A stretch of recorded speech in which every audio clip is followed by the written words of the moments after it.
जय हिंद, वंदे मातरम। नमस्कार साथियों, आप सभी का अपने अवतार STD 7054 में स्वागत है। और दोस्तों, आज का टॉपिक आपके लिए लेके आया हूँ, बहुत ही महत्वपूर्ण टॉपिक है दोस्तों। भाई, हमारा टॉपिक कौन सा? द्विवेदी युग। द्विवेदी युग के बारे में आज हम जानेंगे। द्विवेदी युग दोस्तों क्या है, और इसमें दोस्तों पत्रिका बताएंगे और इसके लेखक और उनकी रचनाओं के बारे में आज बात करेंगे। अब दोस्तों बढ़ते हैं, द्विवेदी युग की बात करते हैं। दोस्तों इसकी अगर बात करते हैं, इसकी समय अवधि की बात की जाए तो 1900 से 1918-20 तक मानी जाती है। इतनी बात क्लियर हो गई। द्विवेदी जी का योगदान हिंदी साहित्य में एक विचारक, क्या दोस्तों, एक विचारक, दिशा निर्देशक, चिंतक एवं नियामक के रूप में है। किसकी दोस्तों? द्विवेदी जी की। इतनी बात क्लियर हो गई। अब बात करते हैं भाषा क्या दोस्तों, भाषा परिष्कार का एवं संस्कार का जो कार्य द्विवेदी युग में हुआ वह सदैव स्मरणीय होगा। दोस्तों इसका कार्य द्विवेदी युग में बहुत ही महत्वपूर्ण था, तो उसे क्या दोस्तों, सदैव स्मरणीय रहेगा वह। इसी के साथ आगे बढ़ेंगे और अब बात करते हैं दोस्तों किसकी? सरस्वती पत्रिका। दोस्तों सरस्वती पत्रिका के बारे में जानेंगे। इसमें बहुत ही महत्वपूर्ण बातें हैं सरस्वती पत्रिका के माध्यम से। इसकी स्थापना दोस्तों कब से प्रारंभ हुई? 1900 ईस्वी से। हिंदी नवजागरण में सरस्वती महत्वपूर्ण रही है। दोस्तों क्वेश्चन बन जाता है, सरस्वती पत्रिका कब महत्वपूर्ण रही है? दोस्तों नवजागरण में, हिंदी नवजागरण में सरस्वती पत्रिका महत्वपूर्ण रही है। ठीक है दोस्तों। पत्रिका भूमिका की नवजागरण देशभक्ति, इसमें दोस्तों क्या था? नवजागरण देशभक्ति के बारे में लिखा गया था और स्वतंत्रता और राष्ट्र उत्थान में जागृत करने में सरस्वती ने महत्वपूर्ण भूमिका निभाई। दोस्तों इन चीजों को जागृत करने के लिए सरस्वती पत्रिका की अहम भूमिका रही है। इतनी बात क्लियर हो गई। इसी के साथ आगे बढ़ेंगे और अब बात करेंगे दोस्तों किसकी? सरस्वती पत्रिका का प्रकाशन वर्ष के बारे में बात करते हैं। इसका प्रकाशन वर्ष क्या था? सरस्वती पत्रिका 1900 ईस्वी में प्रारंभ की गई थी यह सरस्वती पत्रिका। सन 1903 से लेकर 1920 तक महावीर प्रसाद द्विवेदी इसके संपादक रहे। दोस्तों क्या? 1903 से 1920 तक महावीर प्रसाद इसके संपादक रहे।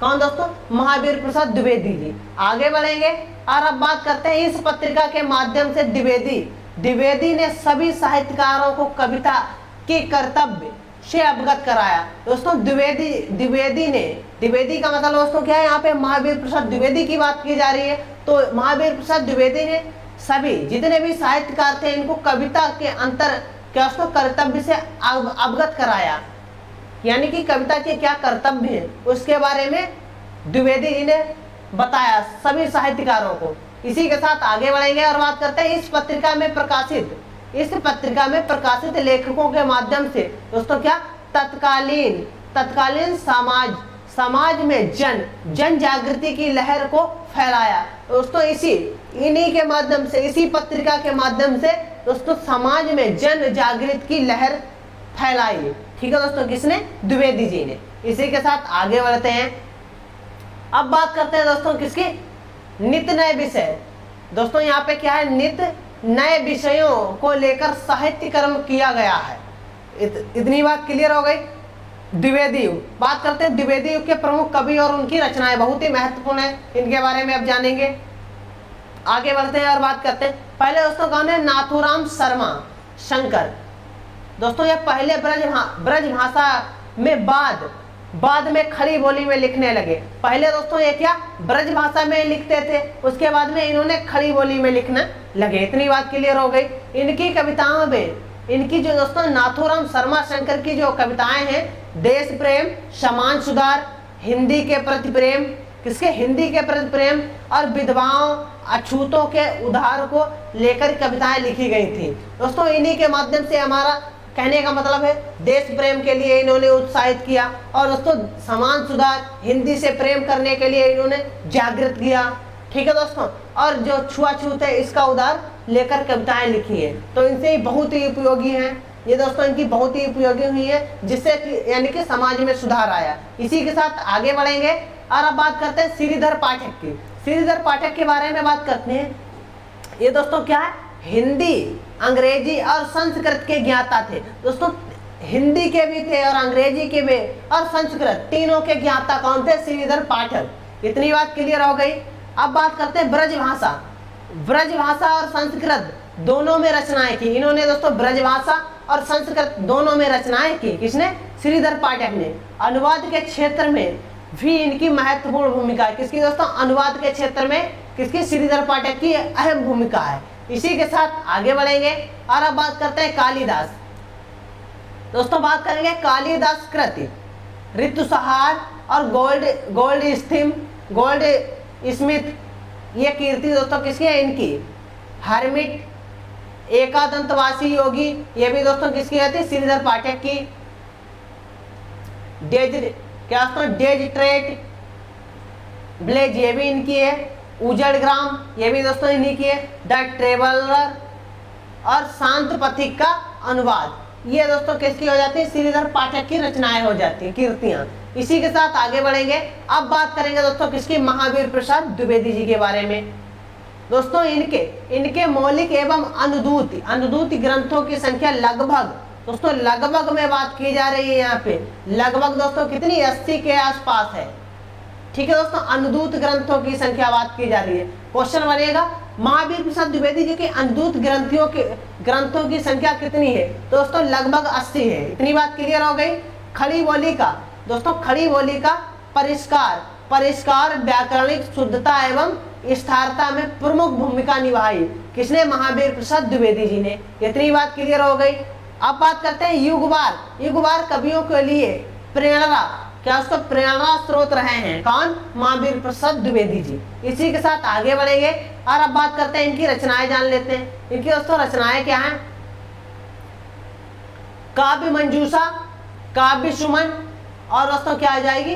कान्य कुब्ज, अवाला, विलाप, ये किसके हो जाएंगी? महावीर प्रसाद द्विवेदी की। दोस्तों कुंभारस हो जाएगी, भावसार हो जाएगी, अनुदूति, उल्लेखनीय है। ये दोस्तों इतनी इनकी क्या है? उल्लेखनीय आएगा। तो और जो दोस्तों यहाँ पे महत्वपूर्ण है हम आपको बता रहे हैं। इसी के साथ आगे बढ़ेगा और बात करते हैं अयोध्या सिंह उपाध्याय हरिओत जी के बारे में। अब दोस्तों अयोध्या सिंह उपाध्याय हरिओत जी की बात करते हैं तो इनका दोस्तों प्रिय प्रवास खड़ी बोली का प्रथम महाकाव्य रहा है। किसका? अयोध्या सिंह उपाध्याय हरिओत जी का दोस्तों प्रिय प्रवास जो है खड़ी बोली का प्रथम महाकाव्य है। दोस्तों कब? 1914 में प्रकाशित हुआ था। कब दोस्तों प्रकाशित हुआ था? 1914 में। इनकी रचनाएं दोस्तों क्या आती? पद प्रसून, ठीक है दोस्तों, चूमते चौपादे और चौखे चौपदे, बोलचाल, रक्त बेदेही, वनवास, ये भी दोस्तों किसकी हो जाती है? अयोध्या सिंह उपाध्याय हरिओत की।